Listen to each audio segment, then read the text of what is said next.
Hello friends, today we're going to be talking about how to use AirDNA. So if you're looking for a short-term rental, how do you even evaluate it? Where do you go? What do you look for? What tools exist? And are they really worth the money that you're looking to invest into them? Are there resources, even free resources that can help you? Well, today I want to share with you and help you understand what resources are available in your quest to own short-term rentals, to really analyze those to see if they're a good deal.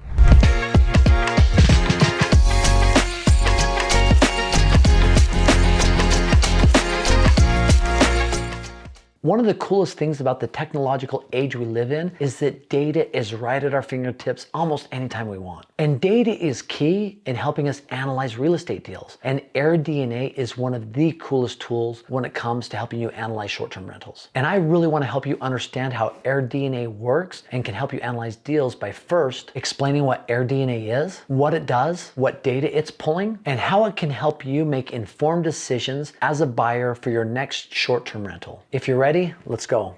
So first off, what is AirDNA? Well, it's a little bit of a play on words, right? It comes from Airbnb, right? So air, and then DNA. DNA is the data. It's what's encoded in our cells. Really, it's pulling the data that's encoded in all of this Airbnb business, these short-term rental businesses, and putting it in a place where us as potential buyers or homeowners or hosts can go and look at this data to make informed decisions. For us as investors, it basically helps us find a good deal, or at least look at a deal we have done or we're thinking about doing, to be able to analyze it and say, what am I thinking about? Have I got all the data I need to make an informed decision? It really is a powerful, cool tool. And never before in the short-term rental market have we ever had this kind of data to be able to make these types of informed decisions, whether you're a host or whether you're an investor or whether you're a property manager. All of these individuals use this tool to help them in their effort to make decisions wisely. So how does AirDNA work? First off, it gathers data on a massive scale. First, by scraping, or another word for scraping is extracting data on every listing that exists on Airbnb and VRBO. I know that sounds massive, but there's tools, there's technologies that do actually do this. By extracting and scraping that data, it pulls from every single listing out there on all those platforms. And the data pulls from calendar booking times, cancellations, and even booking lead time. They aggregate and process comprehensive data on over 10 million properties in 120,000 different international markets. And I know this sounds overwhelming, and this is data actually from AirDNA. You can go look at it yourself, but I thought I'd provide it here for you because it was pretty informative to me when I really dove into this. And the cool thing about it's all legal. Matter of fact, AirDNA maintains fantastic relationships with Airbnb and Vrbo about gathering this data because it mutually benefits both of them. Think about it. The data that Airbnb gathers and it compiles and gives information not only for investors, but also for these platforms. It becomes a very symbiotic, awesome relationship between both AirDNA and the platforms like Airbnb and Vrbo.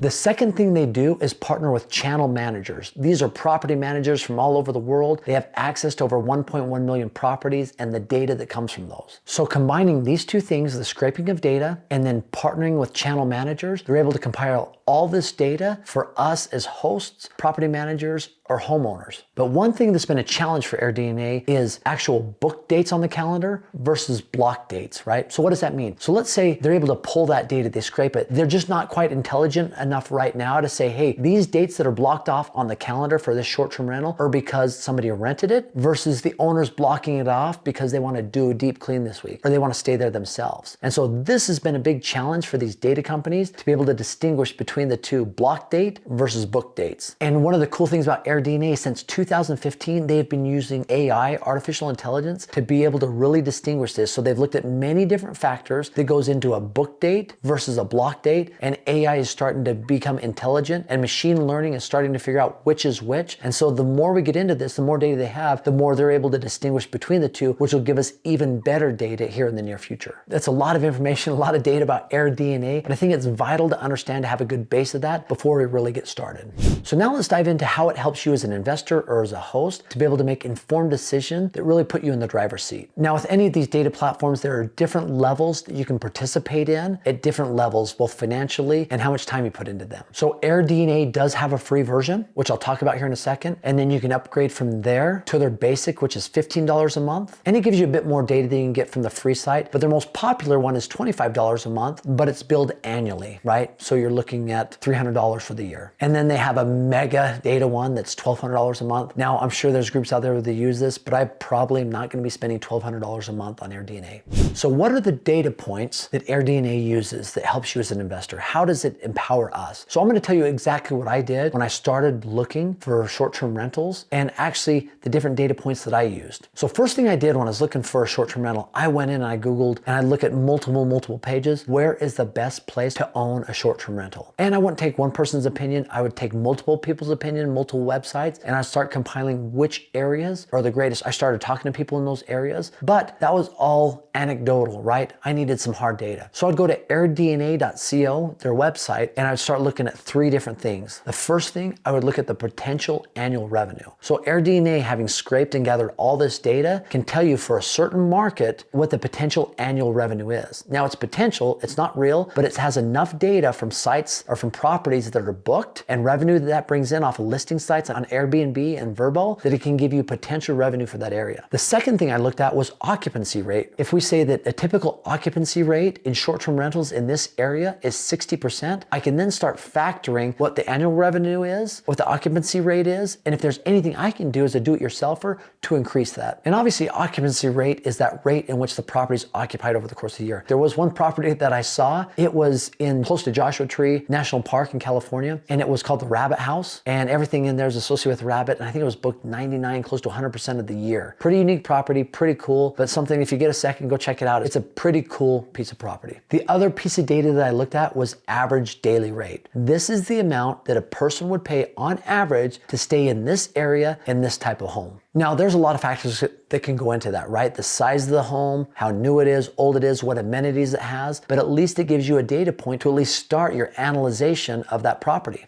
So there's two schools of thoughts we have to deal with when we're looking at this data, right? So the first one is if you have the average daily rate, you could raise that, but would that bring down occupancy, right? Or if we lowered the nightly rate, would it increase occupancy? And that's always the battle when we're looking at this data. Now, obviously, if you make your property unique enough amenities, enough cool things, you can probably be at the higher end of that market and still have a pretty decent occupancy rate for the year. However, that's always going to be a balance. And there's other tools out there that I won't get into right now that can actually help you understand what to price your short-term rental at, even if there's some vacant dates, even if something's vacant, like it needs to be filled up in the next few days. There's a tool called Price Labs that is really good. Like I said, I won't get into it right now, but just know there's tools to help you analyze that to see if what you're charging is the right price and how far out you should be charging that. And there's peak times and there's less peak times when you have a short-term rental. Now, one of the cool things that AirDNA just dropped recently is an AI score. So I was just on there the other day and I was looking at an area, Charleston, South Carolina. It has a really good AI score, which means that these things I talked about, these three data points of potential annual revenue, occupancy rate, and average daily rate are all fairly high. And so it gives that city a really good AI score. Is a great place to own a short-term rental. So that's one thing that's kind of cool. It allows you just at the blink of an eye to be able to see something and know, okay, that's a 98 AI score out of 100, right? Or this city's 70%. So it allows you to really help in your research to even know where to begin to look and which cities to look into. So my journey with AirDNA was a unique one. Like I said, I probably found it about 2-3 years ago, but it really helped me understand as I started to put together some projections on the properties that I was buying in Blue Ridge, Georgia, Broken Bow, Oklahoma, to help me realize, am I going to be able to get that type of occupancy rate? I think the occupancy rate at the time in Broken Bow was close to 79-80%, which was really good. Now there's been a lot of short-term rentals built out there in the last little bit. It's kind of become the short-term rental capital of the world, but our property still does really good. There's still a lot of people vacationing there. Blue Ridge is a little bit similar where it's become a little bit saturated, but a unique enough property is going to allow you to maintain a good occupancy rate while at the same time having a good nightly rate and good annual revenue. But Airbnb can be a tool that will help you along your journey to be able to understand and analyze if it's a good property or not. Now, this is how I've used AirDNA in my investing career. I'd be interested to see what experience you've had with AirDNA, or if there's other tools that help you analyze properties that you're looking to buy, short-term rentals that you're looking to buy. As always, comment, leave me some feedback. I'd love to engage in a dialogue with you. And as always, I've got a free gift for you. aaronsfreetraining.com. It's a short-term rental calculator that will allow you to put in the data, and then once you input the data, it'll spit out whether it's a good deal or not for you. Even to the point when you enter in all the expenses, potential expenses, it'll give you a cash-on-cash return. It's a great tool. I've used it in all my properties, and it's free for you, aaronsfreetraining.com. Once again, thanks for stopping by and watching our videos. Appreciate you. Have an awesome day.